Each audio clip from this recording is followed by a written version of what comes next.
Hey gang, I don't know if I've ever told you this story or not, but I thought I would share because it is interesting and it kind of revolves around a pretty big decision in my life, and a lot of you are kind of on the edge of making a similar decision, so hence that's why I'm sharing this story. I've been in Thailand now, I'm pushing 3 years.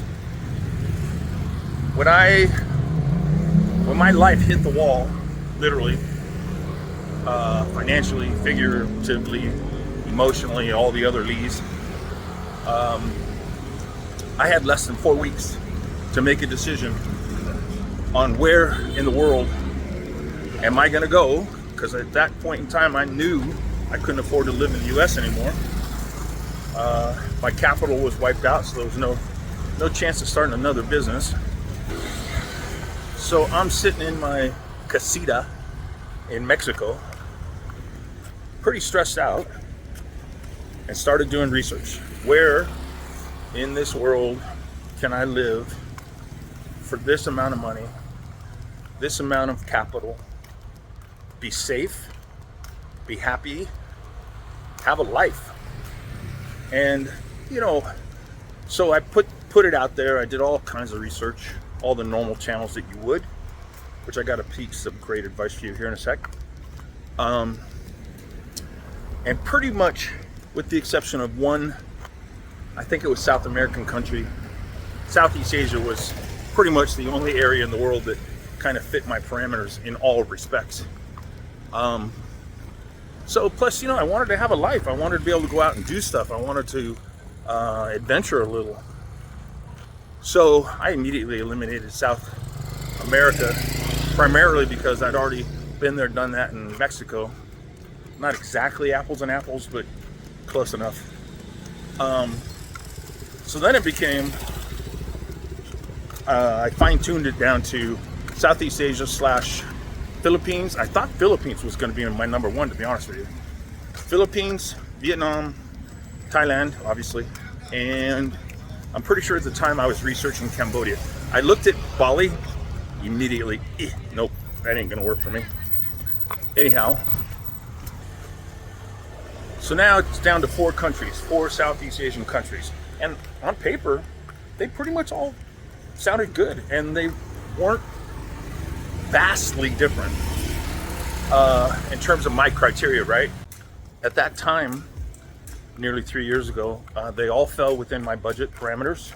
They all fell within the criteria that I cared about most. Safety was number one for sure. I wanted a country that the people were accepting, and good food, great adventure, beaches, mountains, the whole 9 yards. And I'd never been to Southeast Asia. Well, I've been to Japan a couple times, but the countries I'm talking about, I've never been to any of them, and I didn't even know anybody that had been to any of them. So now here I am.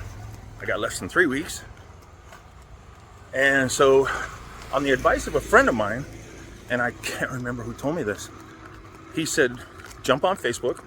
This is the advice, by the way.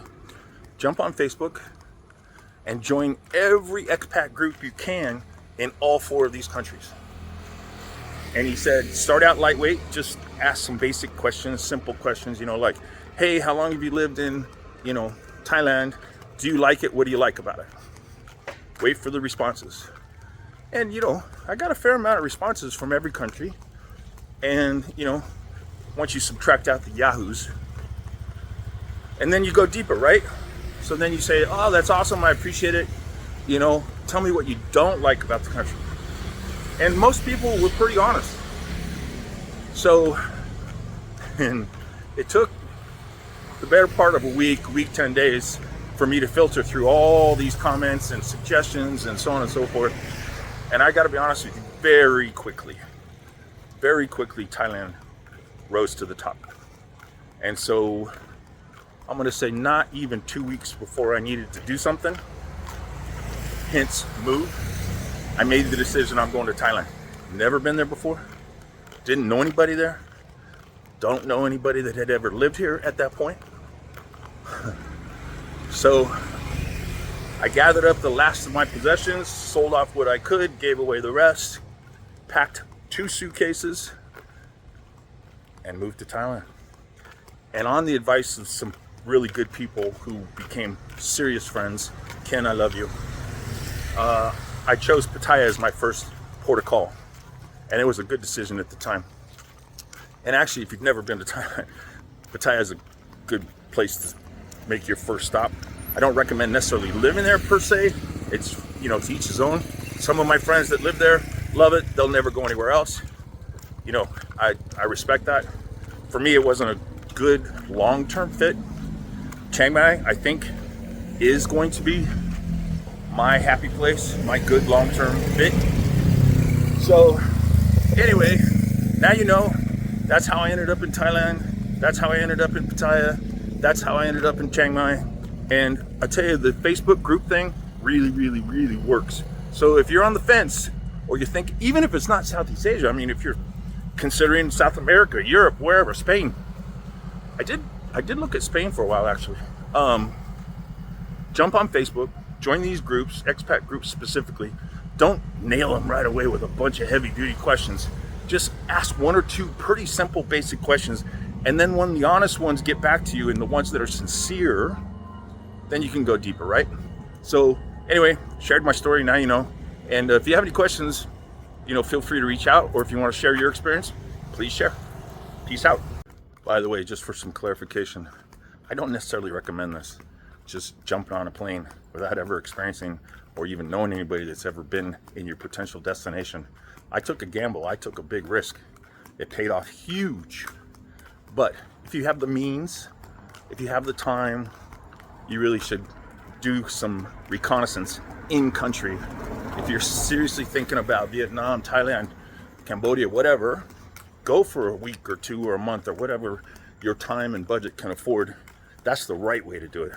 But I still recommend you do the Facebook thing to kind of help you know what you want to do when you get there, what you want to check out, what you want to be aware of, so on and so forth. Sorry. Anyway, again, I hope all things are well. Good luck in your adventure, and let me know.